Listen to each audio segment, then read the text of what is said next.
Hey, welcome to Superhuman Challenges. Ready for surprises? Unless I'm dead, you won't see my daughter. But Gore's not ready for fatherhood. He wants the roadblock for 2 days. With eyes as steady as a rock, the chief finally gave in and agreed. The roadblock made the street quieter than a library after closing. In front of everyone, Gore finished a solo Ironman in 9 hours 31 minutes, breaking the European record. This news quickly made its way to the States, and before long, Gore received an invitation to the American Ironman. I can't even afford a trip to America, and besides, who needs that? No, Nina, I'm going. I've arranged a special fund. But if you're already in the US, definitely attend the club's Mind, Body, Spirit Feast. Those pricey workout outfits seem like a fast track to redemption.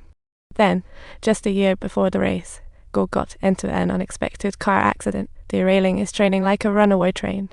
A junior nurse, reviewing the accident report, accidentally injected him with 1 ml of morphine. For a once hardcore drinker, this was like being thrown back into the abyss. What did you do? Who's got that much morphine? It's like they're trying to poison him. No clue where that came from. Even with Over's timely intervention preventing further damage, Gore's body was already devoured by pain. Every cell was silently fighting back, and in despair he vaguely saw his daughter, bolstered by the power of paternal love. He survived the long, hard night, but the test came back from the hospital with heartbreaking news he might never stand again. Even a return to the field seemed a fantasy. In despair's depths, Gore nearly gave up all hope.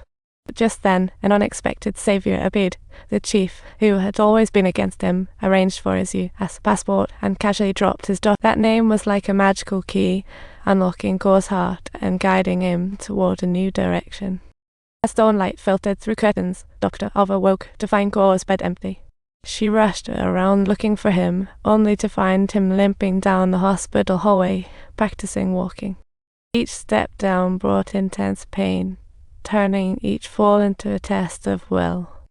Even crippled, his heart harbored boundless hope for the future, with wheelchairs and crutches helplessly watching his spirit soar. Time flew by, and Gore's hard work began to pay off as his legs grew stronger. Finally, he could ditch the crutches and even regain his jogging ability. Throughout this tough journey, Gore's mom quietly watched from the shadows, her heart aching.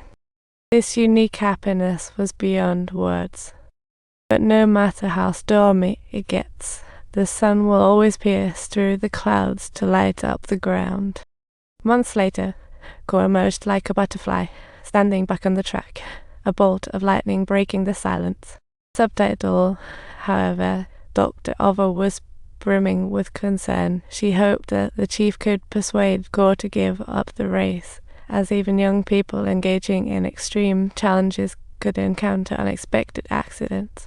But Gore openly confessed about his inner demons, struggling against fear every single day, not daring to relax even for a moment, for those past shadows would immediately pull him back.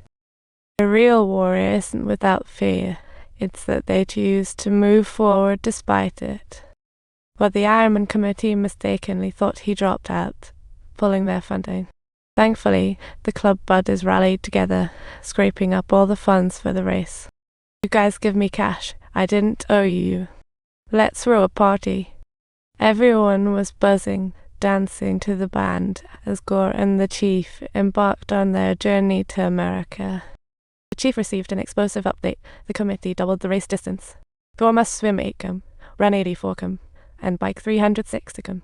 Looking at Gore's freshly released body, the chief suggested he should enjoy the scenery and head back. After all, it was their fault. Nobody would blame him for backing out. But Gore firmly declared his determination. All right, I've decided. It's happening. Then the chief unveiled a special gift, a racing bike from Dr. Alva. In February 1990, the howling winds heralded a bunch of Ironmen ready for action. They could hardly wait for the double Ironman to kick off. Gore stood at the start line, brimming with excitement and a thirst for challenge. With the bang of a gun, the athletes shot through the waves like arrows. This was a real test of extreme endurance.